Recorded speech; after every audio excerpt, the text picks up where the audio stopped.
And first up is S_on_HM7 saying, this was done to Grealish. What is this all about? Let's see. What was done to Grealish?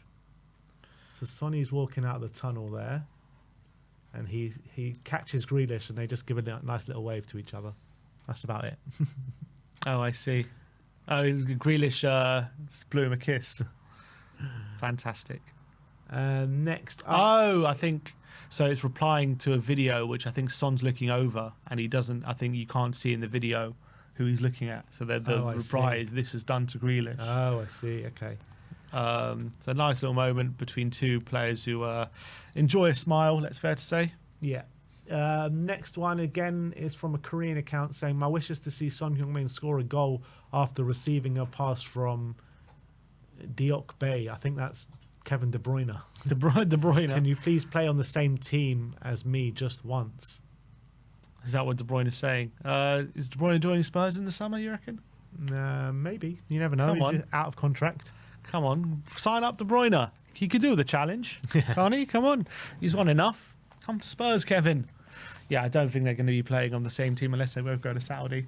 Yeah. I think. Yeah. Again, more from Sonny and De Bruyne. If you scroll down, the only fun in this game is the friendship between Pielgo and his teammates. Why are De Bruyne and Sonny so close? Maybe he's close with everyone. Yeah, true. He's everyone's best mate. It's so true. He loves chatting with everyone. Everyone loves him. This next one is saying it's fun with Foden. Man City and the Man City players do have a big love for Sonny.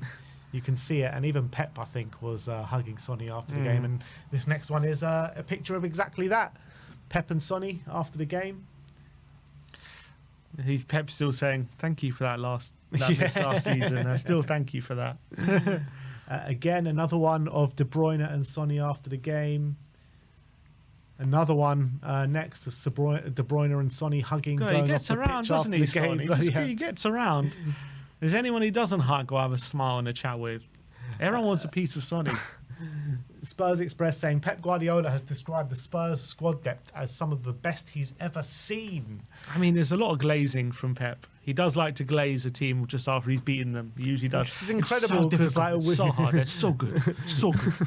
We've been complaining about squad depth in terms of the weakness of the squad depth all season, and then Pep just comes and says we've got the best in the Premier League.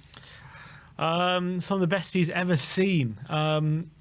I don't know if it's that good. I do think our squad depth is a lot better, obviously, when we have players available. And I think I do think if we hadn't had that injury crisis, when we had players to use from, I think it would be a different situation. I think everyone's been bemoaning our squad depth for the whole season, but I think any team's squad depth is going to be stretched thin when you have 12 injuries. Also do think even with everyone fit, we do have holes in the squad.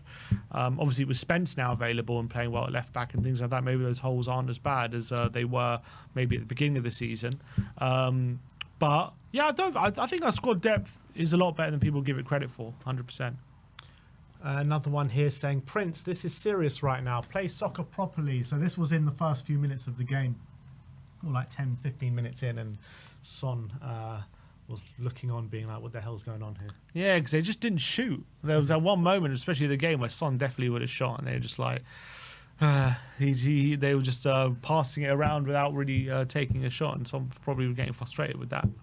Ryan_Spurs saying 15 minutes after full time tonight, the bar's completely packed, and the Levy lovers out in full force. I think it's harsh to say they're Levy lovers. Like I don't like this. Like, why is it harsh? Why? What if they like Levy? I never said they don't like Levy, but you're saying if you stay for a beer after the game, you must love Levy. Yeah, you must. Why? Because the people that don't like Levy don't want to spend money in the ground. No, but people don't think like that. Some people just want to go to the game and with their family or with a friend and have a beer after the game. It doesn't mean they love Levy. It just means they want to have a beer after the game, and that's how they enjoy to choose to. Not everyone is so wrapped up in this like we are. I think that's what people got to get their heads around. We live and breathe it, and we've got this is our life in terms of we wrap our head around like the ownership and everything. Some people just want to go and enjoy the game, and they don't really care about that kind of stuff as much. much. And it's like, I think when people like, I just don't like it's almost like they're chastising fans for trying to enjoy themselves. Yeah. Why should you enjoy yourselves after a 1-0 loss? What's there to enjoy? That's their choice. That's like, not every fan, their life revolves around football like us. So I just don't like chastising fans for these kind of things. Like, if they want to have a beer, they want to go get something to eat after the game, and the stadium facilitates that, then go for it. I'm not going to criticize you. Like, that's your choice. Obviously, if you want to make the choice that the ownership, you want to get the ownership out so bad that you have to hit them where it hurts and it has to be in the money and you have to stop spending money, then that's your personal choice, and you can boycott that if you want. But I'm not going to sit here and criticize fans for having the experiences they choose to have at the football. Yeah, I don't think there's too much to disagree with there. It's just funny to see, to be honest. Yeah, fair enough. Data MB saying top 7 league players expected assists. Son Heung-min on 7.2, who's number 4 on the list in Europe. Yeah. Oh, look at that. I know in the league for big chances created, he was like in the top 5, which is mad. Like, again, if you have a player like Son, who everyone says, oh, does he fit the system, all this kind of stuff, yet the numbers suggest he very much can do the job. Yeah, I mean, his chance creation, I mean, he's become such a better creator maybe in this system, but his goal output and his goal scoring positions aren't really being taken up as much. Yeah, he's only got 6 goals, I think, in the overall, but as a system going up, and he still could get double figures for goals. I wouldn't be surprised if he does. So I think, let's say we sign a winger. Let's say, Son, we think Son needs to go. We sign a winger. Then that winger's also in the top 5 for chance create. That would be similar to what Son is. You know what I mean? I would like to see him get more goals though, because I think for a player of Son's level, 6 at this stage of the season, he should be on more. Yeah, that's fair. Next one saying it's so that promising players who exchange uniforms in the Bundesliga are exchanging uniforms in the, I'm guessing, Premier League after most 10 years. So Sonny swapped shirts with De Bruyne in the Bundesliga, and then he swapped shirts last night in the Premier League. That's what they're showing. I see. So they knew each other from Bundesliga. Makes sense. There you go. Seems to be friends even then. Yido Gus saying, bro's scanning like he's in the game. Yeah, 100%. Romero was locked in yesterday. Come on. Who says he only cares about Argentina? Spurs Web brought out comments from Jeremy Doku saying, important 3 points secured and coming back to Manchester. Let's keep pushing Man City. Glory to God always. And Spence just commented saying, we'll meet next time. They know each other from their time at Rennes. Very good. They were Rennes together, and I'm sure Spence will think, like, if I was on the pitch, I wouldn't have got roasted like that. Exactly. Maybe he's probably thinking that. THFC Football saying, we beat an awful United side in Ipswich, and our fans were trying to say we're back, and Ange is going to make a European push. Don't make me laugh. Shit's embarrassing. No one was saying we're back. It's just, Some people were. No, I don't think anyone was saying we're back. I just think it was better. Some people were. I didn't see anyone say we were back, but maybe I'm wrong. I just think it was obviously better than what it was before, because we were losing every game and then we won 3 in a row. So it was better, but I don't think anyone was saying we're back. But I thought yesterday was not a bad performance. I know it was not great in the first half, but it was good in the second half. It was terrible in the first half. So, look, at the end of the day, it's another defeat, but I can take the positives from that. Lucas Bergval commented saying focus is now on Thursday, and after a really good performance from him yesterday. Yeah, for sure. And I think he did himself proud yesterday. Next one's from Trevor Lloyd saying, I don't get the doom and gloom. The 3 wins in a row allowed us to rotate tonight, to rest some players, got more minutes in the legs of certain players, and a step close to getting Solanke, Mickey and Romero back. All about that Europa League from here on out. I think that's fair at the moment. We know the league, getting anywhere in the league is going to be too difficult, I think, at this point. So I think the focus, we all know the focus on Europa League. The Europa League is where it's at, and we just got to make sure we get the job done. That's what we all got to look for, and if we do, it can still be a great season. Yeah. Johnny Blaine said, also, not scored a second-half home goal in the Premier League since the 6-3 loss to Liverpool. 5 matches, which is our worst run since 2006. Wow, that's quite a stat.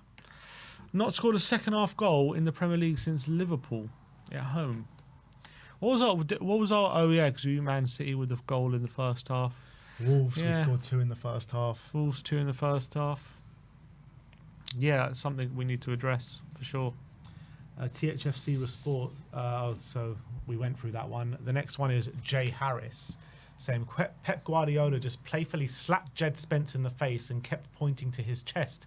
I think that's his way of complimenting him. That's yeah, he does that. I remember he's done that with a few teams. Do you see what he said after the game? What he said to Spence? He said he told Spence, "Why do you run so much? You need to calm down. Too much running. It's tiring to watch you." That sounds like me when I'm coming up against someone in Power League. Yeah, stop running, man. Just stop. Just calm down. So maybe is that Pep tapping up Spence? I hope not. Yeah. He needs a Walker replacement though, doesn't he? Flembo889 says, if you back Ange, you don't give a fuck about Spurs. Simple as that. I mean, come off it. I think you got to chill out. Change for Tottenham saying, our club, our voice. Yeah, we saw this banner. Obviously, we've seen it over the past month or so. Is that Ryan? That's Ryan holding it up, is it?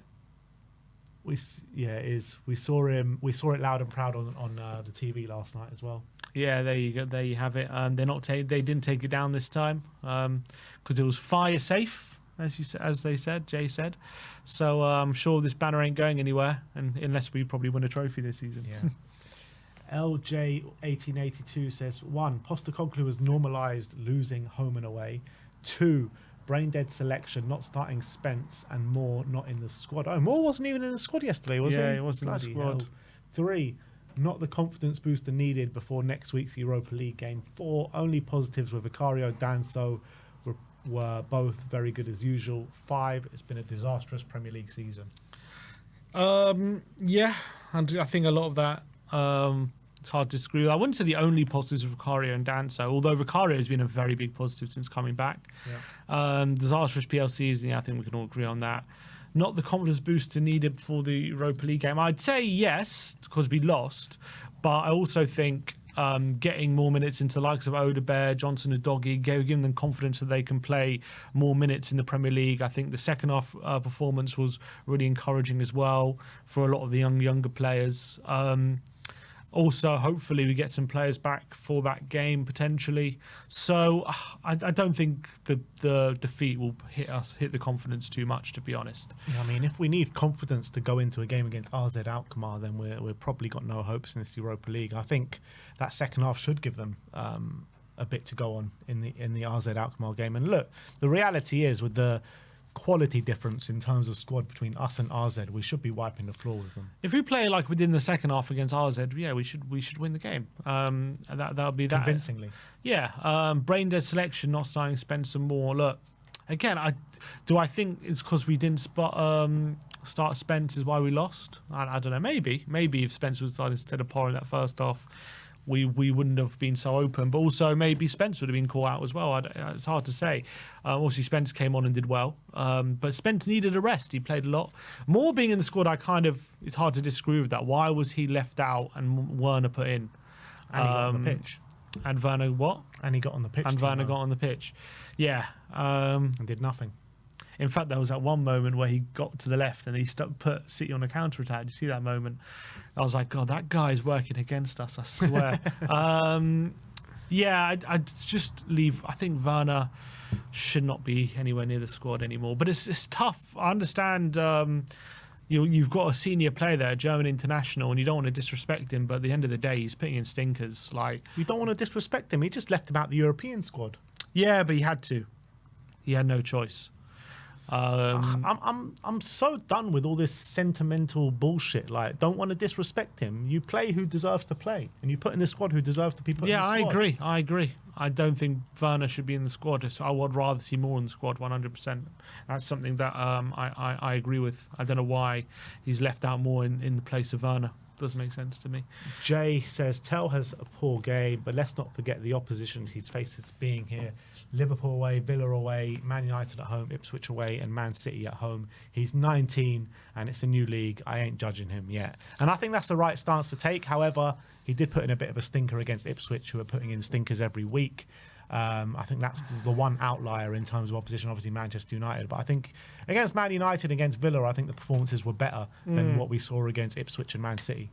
Yeah, give him a bit of time. He's still a teenager, so allow him that time to get used to the Premier League. But there's no doubt about it, he has been poor since he's come, but just give him a bit of time. I'm not ready to give up on him yet. Yeah. Pro Tottenham says, if Son, Kulusevski and Jed had started, I don't think we lose tonight. That's my opinion. Forget talking to me about tiredness. We have over a week until our next game. They had plenty of time to rest until then, and they all could have managed at least 60 minutes tonight from the start. I mean, I don't know if that's entirely true. I don't know. I think Kulusevski has been running on empty, hasn't been impacting games like he has been doing in the first part of the season. Son, I mean, he's on the back of a couple of good performances, Son, but again, he has been overplayed, so I was happy these guys were rested. I think the only one he probably has a case with is probably Jed. So I don't think Son or Kulusevski starting kind of changed the dominance that Man City had in that first half. And you think Jed does? Potentially being kind of overrun on that right-hand side, there's a potential for it. I'm not saying it's a definite, but I think the other two don't kind of stem that tide. Yeah, potentially. But I just think as well, Jed's played a lot, but he has also doesn't seem to be getting any worse. So Jed just seems fresh though every time he's on the pitch. Yeah, he seems to be good, but I just think he needs to make sure that that freshness continues. I guess. Yeah, is the thought. I just look you have Ange overplaying certain players, and then you get people pillaring him, and then you get people like him pillaring him if he decides to rest players. I just think that's just the nature of football when you've got all these opinions. I just don't agree with what you're saying. I think it's madness to go at Ange. And don't get me wrong, I've gone at Ange so many times this season, but I think it's madness to go at Ange for resting players with the situation that we've been in. Yeah, I think you need to, and especially with the focus on Europa League, you rest a few players with an 8-day break. Hopefully, we'll be firing when we play them on People are acting with this kind of thing, like we rested players against Man City. They're not acting we're in a top 4 race or something. Yeah, I know. The league's done, people, unfortunately. Craig Panks says, unless Johnson is tapping the ball home, I don't underestimate that. He offers absolutely fuck all in attack or defence. I think that's harsh. I think there are games, especially first half yesterday, that was true. But second half, I think he did create a few chances, and I think he offered a bit more than people giving him credit for. So in the last 180 minutes of football, did he play 90 minutes against Ipswich? Yeah. So in the last 180 minutes of football, you probably say only 45 minutes of those that he showed something when he's not scoring. Last 180 minutes, he scored 2 goals. Yeah, he's saying when he's not scoring. Oh, I mean, okay, fine, that's fine. But I mean, but then last game he scored 2 goals in the first half. In this game, I thought the second half he did create a few chances. So it's not like he's been terrible. Since he's come back, I think he's offered something. But we want more. I think it's not a bad thing to demand more from him. And we know with his attributes he can do more. I think, and he's still young. But he's still providing something at the moment, and I think that's you can't just discount that. I know it is frustrating when he gives the ball away or when he's not fighting for the ball sometimes, and he's a bit anonymous. I get that, and that's fair enough. You can be frustrated with those moments. I'm frustrated with those moments as well, especially when there are moments when he's running at the fullback. How many times does he run at the fullback and his pass just gets blocked? Like he just can't beat the first man with his pass. Mm-hmm. That's frustrating, but. But I think people just gloss over the good stuff he does too much, I think, sometimes. Yeah, maybe that's fair. Simon Yemeni says, losing is never fun, but I'm happy Son, Spence and Kulu only played 30 minutes. With Romero, Van der Ven and Solanke back soon, we have a chance to be fully healthy for the first time since November at the most important time in our season. What really matters is right now we move. Yeah. What really matters right now, we move. Yes, I mean, right now it's the most important time of our season, but it would have been nice to have them back for the cup games as well, where we played Villa and Liverpool, because at that point that was the most important part of our season. Yeah, but we didn't. What can we do about it? But yeah, this is all. At the end of the day, if I offered you, would you rather in Europa Carabao FA Cup, you would have said Europa. So this is the most important thing. That's true, but I mean, if we would have had a full squad going into the FA Cup and the League Cup, we could be in 2 or 3 competitions right now. It's fair enough as well. Cassandra says, Ange haters moaning again, citing all our losses this season, tweeting, not good enough. We fucking know it's not good enough, for fuck's sake. We had one of the worst injury crises in the modern PL history, and just lost 1-0 to one of the best teams in world football. Expectations need to meet reality. Do you agree with that? Yeah, I do agree with that. I mean, maybe not so aggressively, but I think yesterday, I mean, every defeat, they just use these numbers. Look at this defeat and that defeat and that defeat. Look how many defeats we have. And I just think the context needs to be used. But obviously, at the end of the season, we need to look at how we've ended it and all these different things and assess the whole situation. But I just think right now, we need to just look at the context of how we're playing, and with players coming back and we're getting the squad back and we're getting to full fitness, and things do seem to be improving, and there's no need to lose our heads right now when we lost the Premier League game against a good City side. I know it was only 1-0, it was a close game where we played well in the second half. Like, there's no need to lose your head at the moment, but I guess we are 13th, so we're 13th and we have lost 14 games. Like, why is it wrong for fans to kind of bring up the losses? It's not wrong. I just think people saying he needs to go now, like, look how many defeats, like, you just need to chill out. Yeah, I mean, the reality is, if you take out the injury crisis, it was still too many losses for the games that we played. Yeah, but it was also a lot more wins. All right, well, that is how the internet did react to the game.